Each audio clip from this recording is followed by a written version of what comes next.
السلام علیکم ورحمۃ اللہ وبرکاتہ۔ اعوذ باللہ من الشیطان الرجیم، بسم اللہ الرحمن الرحیم۔ آیت نمبر 205۔ وذکر اور یاد کرو ربکا اپنے رب کو، فی نفسکا اپنے دل میں، تضرعاً عاجزی کرتے ہوئے، وخیفتاً اور ڈرتے ڈرتے، ودون الجہری اور زبان سے بھی چلائے بغیر۔ دون کا مطلب بغیر، جہری اونچی آواز سے چلا کے، من القولی زبان سے، بالغدوی صبح کے وقت بھی، والآصال اور شام کے وقت بھی، ولا تکن اور نہ ہو جاؤ، من الغافلین غافل رہنے والوں میں سے۔ بڑی خوبصورت بڑی پیاری آیت ہے، اللہ تعالیٰ کا بڑا ہی پیارا فرمان ہے کہ اپنے رب کو یاد کرو، اپنے دل میں عاجزی کرتے، ڈرتے ڈرتے، زبان سے بھی چلائے بغیر، اونچی آواز سے چیخے بغیر،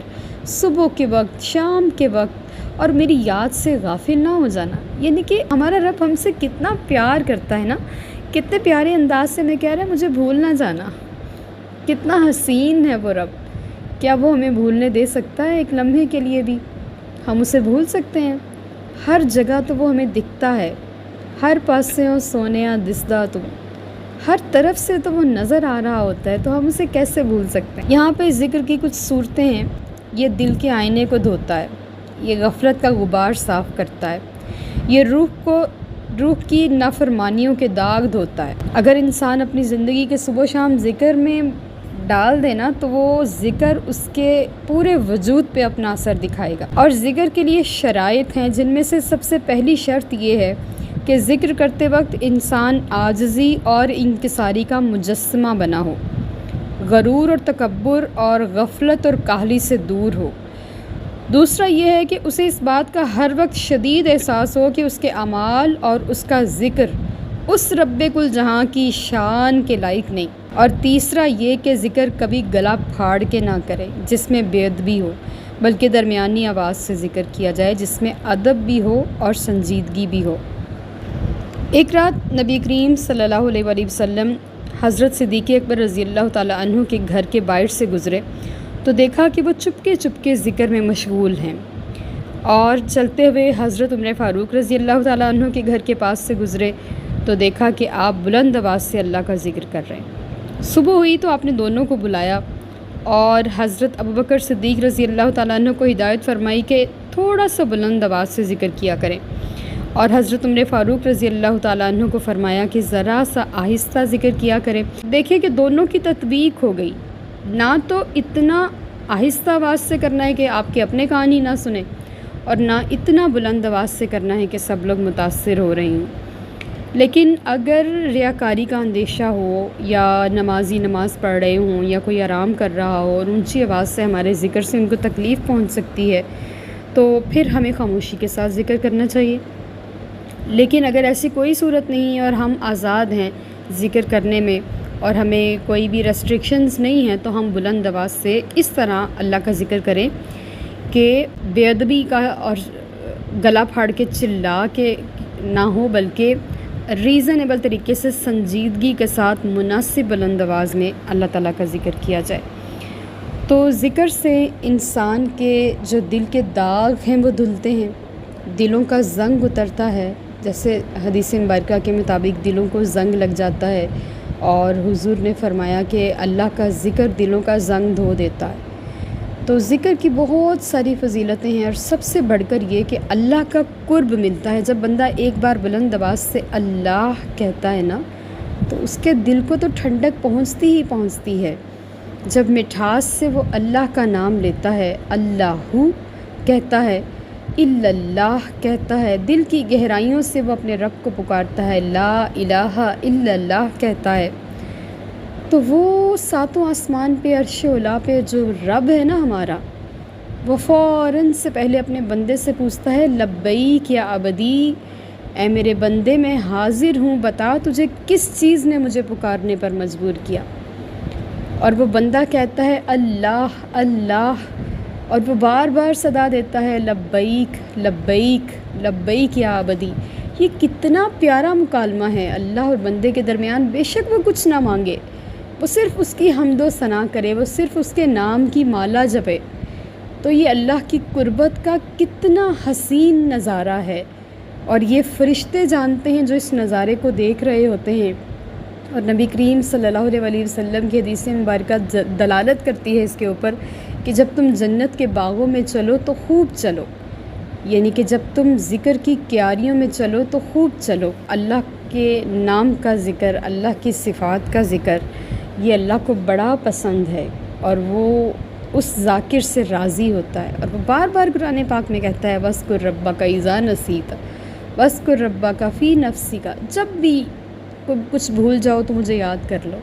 اور مجھے بھول نہ جانا، وَلَا تَكُن مِّنَ الْغَافِلِينَ، غافلوں میں سے نہ ہو جانا۔ یہ بار بار وہ اپنی طرف بلا کے بندے کو سمجھا رہا ہے۔ آیت نمبر 206، آخری آیت سورہ الاعراف کی، ان الذین، بے شک وہ لوگ، عند ربک، جو تیرے رب کے مقرب ہیں، لا یستکبرون، وہ تکبر نہیں کرتے، عن عبادتہ، اس کی عبادت سے، ویسبحونہ، اور اس کی پاکی بیان کرتے ہیں،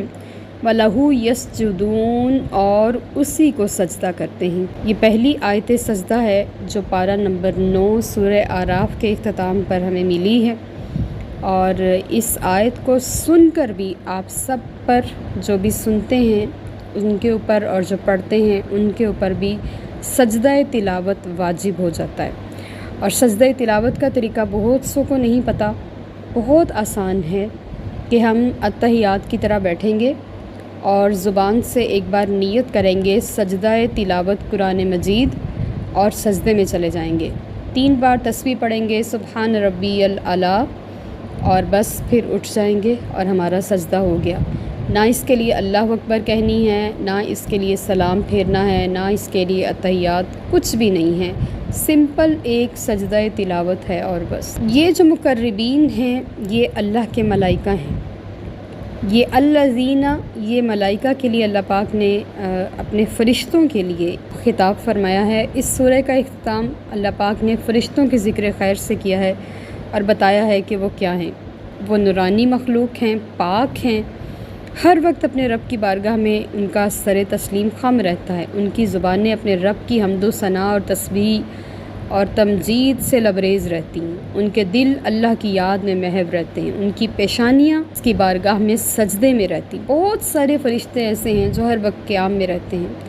بہت سارے رکوع میں رہتے ہیں، بہت سارے سجدے میں رہتے ہیں، بہت سارے ذکر میں رہتے ہیں۔ اللہ کے اتنے فرشتے ہیں کہ ہم ان کو کاؤنٹ نہیں کر سکتے۔ اور جو انسان ہے، اللہ نے ان فرشتوں کو، اس انسان کو سجدے کا حکم دے کے اس کو مسجود ملائک بنایا، اور انسان کو اللہ نے اپنا ایمبیسڈر، اپنا خلیفہ بنا کے اس دنیا میں بھیجا ہے، تو پھر اس کا فرض نہیں بنتا کہ وہ اپنے رب کی عبادت کرے، اس کی اطاعت کرے، ہر دم اس کی یاد میں رہے،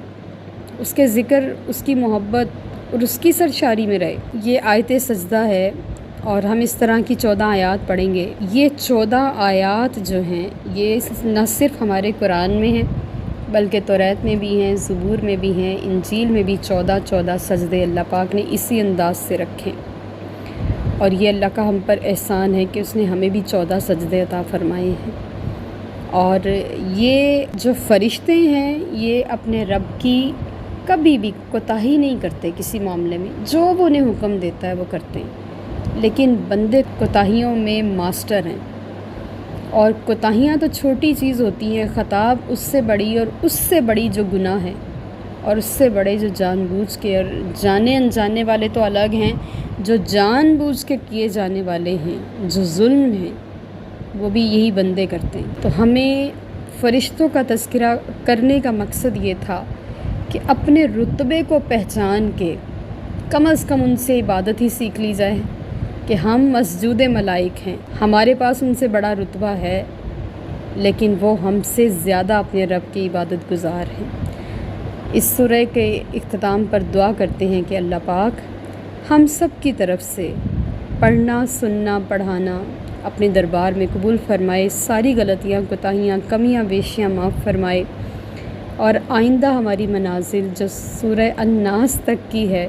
اس میں آسانیاں فرمائے۔ آمین۔ وما علینا الا البلاغ المبین۔